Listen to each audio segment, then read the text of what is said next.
नमस्कार दोस्तों, स्वागत है आपका एक बार फिर से सोलो सॉल्यूशन में।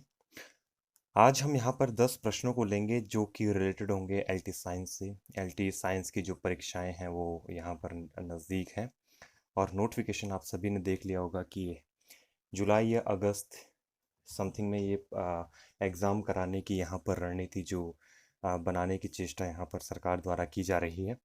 तो ये हमारे लिए महत्वपूर्ण हो जाता है। प्रयास रहेगा कि इस सीरीज़ को आगे कंटिन्यू किया जाए। तो देखिए, ये हमारी वेबसाइट है solosolution.net। पीडीएफ जो होगा इस वीडियो का वो आपको वहाँ मिल जाएगा। इसी के साथ साथ और भी यहाँ पर काफ़ी कुछ चीज़ें हैं जो वेबसाइट में आपको मिलेंगी। चलिए, आप सबसे पहले 10 प्रश्नों को देखिए। आप अपना स्वयं स्वयं का मूल्यांकन कीजिए और फिर उसके बाद हम इन प्रश्नों पर विस्तृत चर्चा करेंगे। देखिए, इन प्रश्नों को देखिए। 10 प्रश्न यहाँ पर हमने ये लिए हैं। पॉज करते करते आप इनको देखिएगा और स्वयं का मूल्यांकन कीजिएगा, क्योंकि समय बहुमूल्य है।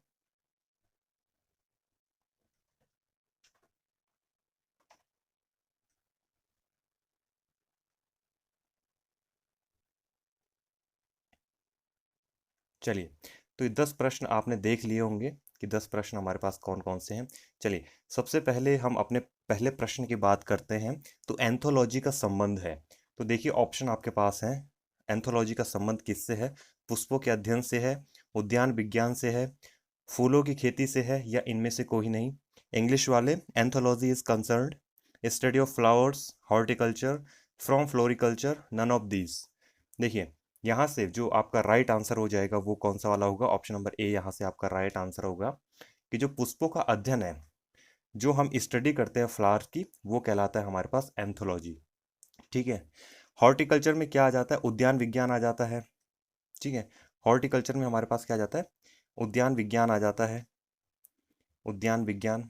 और उद्यान विज्ञान की अगर हम बात करें तो जिसमें कि हम उद्यानों का उनके बारे में पढ़ते हैं, वो हमारा उद्यान विज्ञान कहलाता है। फूलों की खेती जहाँ होती है वो कहलाता है फ्लोरिकल्चर। ठीक है। फूलों की खेती जहाँ होती है वो कहलाता है हमारा फ्लोरिकल्चर।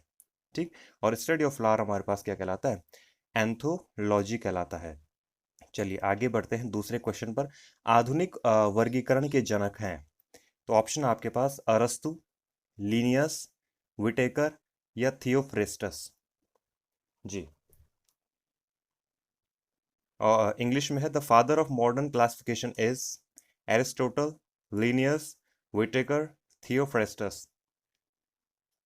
जी। यहाँ से जो राइट आंसर हो जाएगा वो हो जाएगा ऑप्शन नंबर बी। लीनियस क्या है आपके? जो मॉडर्न क्लासिफिकेशन है, आधुनिक वर्गीकरण है, इनके जनक हैं। देखिए, अरस्तु की बात करते हैं। अरस्तु क्या है? अरस्तु बायोलॉजी के क्या है? फादर हैं। ठीक है। बायोलॉजी के फादर हमारे पास क्या है? एरिस्टोटल है। इसी के साथ अगर विटेकर की बात करें तो जो हमारे पास फाइव क्लासिफिकेशन थ्योरी थी, फाइव क्लासिफिकेशन फाइव क्लासिफिकेशन जो जो दिया था वो किसने दिया था? वो दिया था विटेकर ने। ठीक है। अरस्तु क्या है? बायोलॉजी के फादर कहलाए। और जो थियोफ्रेस्टस हैं, ये हमारे पास क्या है? थियोफ्रेस्टस हमारे पास क्या है? ये प्लांट, या हम बोल सकते हैं बॉटनी, पादप विज्ञान के ये क्या है? जनक है। बॉटनी के क्या है? ये जनक है। कौन? थियोफ्रेस्टस। ठीक है। थियोफ्रेस्टस क्या है? बॉटनी के यहाँ पर जनक है। उम्मीद है चीज़ें समझ में आई होंगी आपके कि अरस्तु बायोलॉजी के फादर, जीव विज्ञान के जनक जो हैं अरस्तु हैं। लीनियस जो हैं वो आधुनिक वर्गीकरण के जनक हैं। और लीनियस ने ही एक पद्धति दी थी जिसको कि हम जानते हैं द्विनाम पद्धति। द्विनाम पद्धति बहुत प्रसिद्ध पद्धति थी जो कि उन्होंने अपनी पुस्तक सिस्टम नेचुरी में दिया था। ठीक है। द्विनाम पद्धति ये दिया था कैरोलस लीनियस ने। ठीक है। इनकी जो क्लासिफिकेशन थी इन्होंने किया था। इसमें इसमें दो नाम थे, एक जीनस था, एक स्पीसीज था। चलिए, वीडियो हमने बना रखी है, उसमें जो जीव विज्ञान वाला टॉपिक है उसमें आपको ये सारी चीज़ें मिल जाएंगी। चलिए, अगला प्रश्न देखिए। चने का वैज्ञानिक नाम है। ऑप्शन आपके पास ओरिजा सटाइवा, सीसर एरिटिनम, बॉस इंडिकस या पाइसम सटाइवा। ठीक है। ग्राम का साइंटिफिक नेम है। ऑप्शन देखिए अपने पास, आपके पास ऑप्शन है। जी। जी, यहाँ से राइट आंसर आपका क्या हो जाएगा? ऑप्शन नंबर बी आपका क्या हो जाएगा? राइट आंसर हो जाएगा ऑप्शन नंबर बी, सीजर एरिटिनियम। ये आपका राइट आंसर हो जाएगा। देखिए, जो और ओरिजा सटाइवा है, यह किसका नाम है? यह धान का नाम है। धान का यह क्या है? वैज्ञानिक नाम है। बॉस इंडिकस की बात करें तो यह गाय का वैज्ञानिक नाम है। गाय का वैज्ञानिक नाम है। पाइसम सटाइवम की अगर हम बात करें तो ये किसका है? मटर का वैज्ञानिक नाम है। और सीजर एरिटिनम आपका किसका नाम हो गया? चने का वैज्ञानिक नाम हो गया। चलिए आगे बढ़िए अगले प्रश्न पे। कोशिका का श्वसन स्थल कहलाता है। तो कोशिका का श्वसन स्थल कौन सा कहलाता है? ऑप्शन आपके पास गोल्जी कॉय, अंतर्द्रव्य जालिका, केंद्रक या mitochondria. The respiratory site of the cell is called Golgi body, endoplasmic reticulum, nucleus या माइट्रोकॉन्ड्रिया। जी बिल्कुल राइट आंसर क्या है यहाँ पर? ऑप्शन नंबर डी, माइट्रोकॉन्ड्रिया क्या हो जाएगा आपका? कोशिका का श्वसन स्थल कहलाएगा, रेस्पिरेटरी साइट कहलाएगा कोशिका का। ठीक है। चलिए आ- आगे देखिए, अगला प्रश्न देखिए। पेड़ों की छाल पर उगने वाले लाइकेन को कहा जाता है। ऑप्शन आपके पास लेक्नोरा, कॉर्टिकोल्स, ऑर्चिल या सेक्सिकोल्स। जी इंग्लिश में है lichen that grow on the bark of the trees are called लेक्नोरा, कॉर्टिकोल्स, आर्चियल्स या सेक्सियल्स। जी यहाँ से यहाँ से जो राइट आंसर हो जाएगा आपका हो जाएगा ऑप्शन नंबर बी, कॉर्टिकोल्स। कॉर्टिकोल्स क्या कहलाते हैं? जो पेड़ों की छालों पर उगते हैं, जो उसकी बार्क पर उगते हैं, ट्रीज की बार्क पर उगते हैं, वो कहलाते हैं हमारे पास कॉर्टिकोल्स। ठीक है। चलिए अगला प्रश्न देखिए। अगला प्रश्न हमारे पास, कोशिका विभाजन मुख्यतः कितने प्रकार से होता है? एक, दो, तीन या चार। ठीक है। कोशिका विभाजन की बात किया कर रहे हैं कि कोशिका विभाजन कितने प्रकार की हमारे पास होती है। The cell division mainly takes place in how many ways? Option one, two, three और फोर। जी राइट आंसर आपका है ऑप्शन नंबर सी, थ्री। तीन प्रकार से यहाँ पर कोशिकाओं का विभाजन होता है। तो तीन प्रकार से कौन किन किन किन प्रकारों से होता है? ठीक है, जो कोशिका विभाजन होता है, एक होता है असूत्री।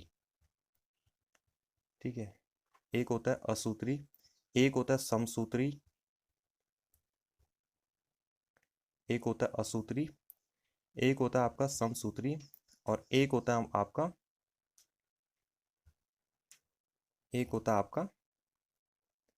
अर्धसूत्री। अर्धसूत्री, तीन प्रकार के यहाँ पर विभाजन होते हैं। इंग्लिश में इनके नाम क्या क्या है? इंग्लिश में एक है एमिटोसिस, एक असूत्री को बोलते हैं हम एमिटोसिस, समसूत्री को बोलते हैं माइटोसिस, माइटोसिस और अर्धसूत्री को हम बोलते हैं यहाँ पर, अर्धसूत्री को हम बोलते हैं मियोसिस। मियोसिस, हाँ एक सेकेंड, मियो मियोसिस। ठीक है, ये हमारे क्या होते हैं? तीन प्रकार के यहाँ पर सेल डिवीजन होते हैं। कोशिका विभाजन जो होती है, सेल का जो विभाजन होता है, इन तीन प्रकारों से होता है। तीन प्रकार ही क्या होते हैं? तीन प्रकार से हमारा क्या होता है? कोशिकाओं का विभाजन होता है। ठीक है। चलिए आगे अगले क्वेश्चन पे बढ़ते हैं। इस संवहन ऊतक अर्थात जाइलम फ्लोएम का पूर्ण अभाव होता है। ऑप्शन आपके पास टेरिटोफाइटा, ब्रायोफाइटा, जिम्नोस्पर्म या एंजियोस्पर्म। ठीक है। There is a complete absence of a vascular tissue, example xylem and phloem. Options pteridophytes, bryophyta, gymnosperm, angiosperm. जी बिल्कुल राइट आंसर क्या हो जाएगा आपका? ऑप्शन नंबर बी, ब्रायोफाइटा में क्या होता है? संवहन जो ऊतक हैं जाइलम फ्लोएम, इनका पूर्णतः अभाव होता है। ठीक है। और सिर्फ ब्रायोफाइटा में नहीं, एक और हमारे यहाँ पर होता है थैलोफाइटा। थैलोफाइटा में भी क्या होता है? जो वेस्कुलर टिश्यूज है, वेस्कुलर बंडल्स हैं, इनका क्या होता है? इनका पूर्णतः अभाव पाया जाता है। तो ब्रायोफाइटा और थैलोफाइटा इन दोनों में अभाव होता है। बाकी टेरिटोफाइटा, जिम्नोस्पर्म और एंजियोस्पर्म में ये वेस्कुलर टिश्यूज बहुत अच्छे से विकसित होते हैं। आपने सारी चीजें पढ़ी होंगी। चलिए बढ़ते हैं अगले क्वेश्चन पे। हिल क्रिया क्लोरोफिल के किस भाग में संपन्न होती है? क्लोरोफिल के किस भाग में हिल क्रिया संपन्न होती है? ऑप्शन है स्टोरमा, ऑप्शन बी है आपके पास ग्रेना, सी है ए और बी दोनों और डी है इनमें से कोई नहीं। In which part of a chlorophyll does the Hill action take place?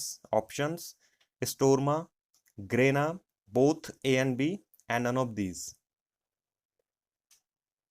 Ji yes right answer क्या है आपके पास? Option number B, grana. Grana में क्या होता है? जो ये क्रिया होती है, हेल क्रिया होती है, ये क्लोरोफिल के ग्रेना भाग में संपन्न होती है। देखिए इसमें जनरली होता है क्या है कि जो हमारे पास जल होता है ये अपघटित होता है, जल टूटता है टुकड़ों में और हाइड्रोजन आयन बनाता है अपने, और इलेक्ट्रॉन बनाता है, इलेक्ट्रॉन यहाँ पर मुक्त करता है। और जल अपघटन के लिए जो जल अपघटन हो रहा है उसके लिए ऊर्जा जो होती है वो प्रकाश से उनको मिलती है। और जो इनका एंड प्रोडक्ट यहाँ पर बनता है वो दो प्रकार से बनता है, एक एटीपी के रूप में बनता है और एक बनता है NADPH। दो प्रकार से यहाँ पर दो प्रकार से यहाँ पर एंड प्रोडक्ट अंत में यह निकलता है। ठीक है। और जो ये होता है, ये ग्रेना वाला पोर्शन होता है, ये जो प्रकाशहीन डार्क रिएक्शन होता है उसको संचालित करने में हेल्प करता है। ठीक है, संचालित करने में हेल्प करता है, करता नहीं है, संचालित करने में हेल्प करता है। ठीक है, चलिए अगला प्रश्न। उसी के साथ स्टोरमा की भी बात कर लेते हैं इसी में। स्टोरमा क्या करता है? स्टोरमा जो होता है, इसमें स्टोरमा वाले भाग में जो कार्बन डाइऑक्साइड है, जो आपने देखा होगा कार्बन डाइऑक्साइड वाला जो पोर्शन होता है, यह अपचयन होकर शर्करा और स्टार्च बना लेता है। और जो ये प्रोसेस होगी ये प्रकाशहीन प्रोसेस होगी, मतलब ये डार्क रिएक्शन वाली प्रक्रिया होती है। बाकी विस्तृत हम जब टॉपिक आएंगे तो उन पर चर्चा करेंगे, जनरल आइडिया आपको इसके बारे में दिया। चलिए आगे बढ़िए। अगला क्वेश्चन हमारे पास, मानव रुधिर के किस रक्त समूह के प्लाज्मा में एंटीबॉडीज नहीं पाई जाती हैं? ऑप्शन आपके पास ए, बी या ए बी या ओ। Antibodies are not found in a plasma of which blood group of human blood? Options A, B, AB और O। जी, यस। जो राइट आंसर आपका हो जाएगा वो हो जाएगा option number C, A B, जो हमारे पास ब्लड ग्रुप होता है इसके प्लाज्मा में एंटीबॉडीज नहीं पाई जाती हैं। क्यों नहीं पाई जाती हैं? देखिए चार्ट के थ्रू इसको समझने का प्रयत्न करेंगे। इस टेबल में इसको हम ये तो ये हमारे पास आ जाएगा ब्लड ग्रुप, ये वाला पोर्शन आ जाएगा हमारे पास ब्लड ग्रुप। ठीक है, ये वाला एंटीजन है हमारे पास, एंटीजन। ये वाला हमारे पास हो जाएगा बॉडीज, एंटीबॉडीज। ठीक है, ये मैं शॉर्टकट लिख रहा हूँ। तो यहाँ पे लिखेगा आप ब्लड ग्रुप, एंटीजन और एंटीबॉडीज, ये आपको ध्यान आ रहा होगा। ब्लड ग्रुप हमारे पास सामान्यतः चार प्रकार के होते हैं, ए बी और ओ।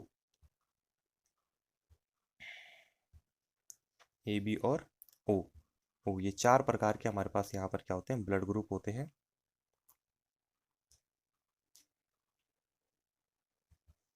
ठीक है, चार प्रकार के हमारे पास ब्लड ग्रुप होते हैं। ध्यान देने योग्य बात यह है, ध्यान देने वाली बात यह है कि जो ए बी है, ए ब्लड ग्रुप है, इसमें जो एंटीजन पाया जाएगा वो कौन सा वाला पाया जाएगा? वो भी ए ही पाया जाएगा, ए एंटीजन होगा। बी ब्लड ग्रुप में बी एंटीजन होगा। ए बी जो ब्लड ग्रुप होगा उसमें एंटीजन ए बी होगा। और ओ जो ब्लड ग्रुप होगा इसमें एंटीजन नहीं पाया जाएगा। किसमें एंटीजन किस में पाया जाता है? तो एंटीजन जो पाया जाता है वो पाया जाता है आरबीसी में। ठीक है, आरबीसी में क्या पाया जाता है? एंटीजन पाया जाता है। एंटीबॉडीज की बात करें तो प्लाज्मा में एंटीबॉडीज हमारी होती हैं। तो जो ए ब्लड ग्रुप है उसकी एंटीबॉडीज जो होंगी वो होंगी B, sorry B, small B क्या होंगी इसकी एंटीबॉडीज? ठीक है, बी वाले में जो होगी एंटीबॉडीज वो होगी ए। और ए बी वाले ब्लड ग्रुप में प्लाज्मा में एंटीबॉडीज नहीं होंगी। और ओ ब्लड ग्रुप में ए और बी दोनों प्रकार की क्या पाई जाएंगी? एंटीबॉडीज पाई जाएंगी। ठीक है, चलिए बढ़ते अगले प्रश्न की ओर। अगला और अंतिम प्रश्न आज का हमारा, हृदय का प्रथम प्रतिस्थापन किया था बर्नार्ड ने, जेनर ने, फ्लेमिंग ने, कॉर्नबर्ग ने? देखिए, the first replacement of the heart was done, Barnard, Jenner, Fleming या कॉर्नबर्ग? जी बिल्कुल, यहाँ से जो राइट आंसर हो जाएगा वो हो जाएगा बर्नार्ड। बर्नार्ड ने क्या किया था? हृदय का प्रथम प्रतिस्थापन किया था, first replacement of the heart. इसी के साथ जेनर जो थे, इन्होंने किसकी खोज की थी? इन्होंने खोज की थी चेचक के टीके की, चेचक का टीका इसकी खोज की थी। फ्लेमिंग की अगर हम बात करते हैं तो फ्लेमिंग ने, आपने सुना होगा कि पहला प्रथम जो एंटीबायोटिक था, प्रथम एंटीबायोटिक जो बनाया वो फ्लेमिंग ने ही बनाया था। और एंटीबायोटिक कौन सा बनाया था इन्होंने? पेनिसिलिन। पेनिसिलिन ये प्रथम एंटीबायोटिक इन्होंने बनाया था। ठीक है। और जो हमारे पास कोनबर्ग थे जो हमारे पास कोनबर्ग थे, इन्होंने क्या किया था? इन्होंने डीएनए सिंथेसिस किया था। इन्होंने डीएनए सिंथेसिस किया था, डीएनए सिंथेसिस या डीएनए संश्लेषण। ठीक है, तो सबसे पहले इन्होंने क्या किया था? डीएनए का संश्लेषण किया था कॉर्नबर्ग ने। उम्मीद है आपको ये वीडियो पसंद आई होगी। अगर वीडियो पसंद आएगी तो डेफिनेटली वीडियो को लाइक कीजिए गाइस, शेयर कीजिए और सब्सक्राइब कीजिए। और वेबसाइट पर ज़रूर विजिट कीजिए www.solosolution.net। solosolution.net पे आप ज़रूर विजिट कीजिएगा। अपना कमेंट बॉक्स में ज़रूर बताइएगा कि प्रश्नों की सीरीज़ आपको कैसे लग रही है। Thank you. जय हिंद।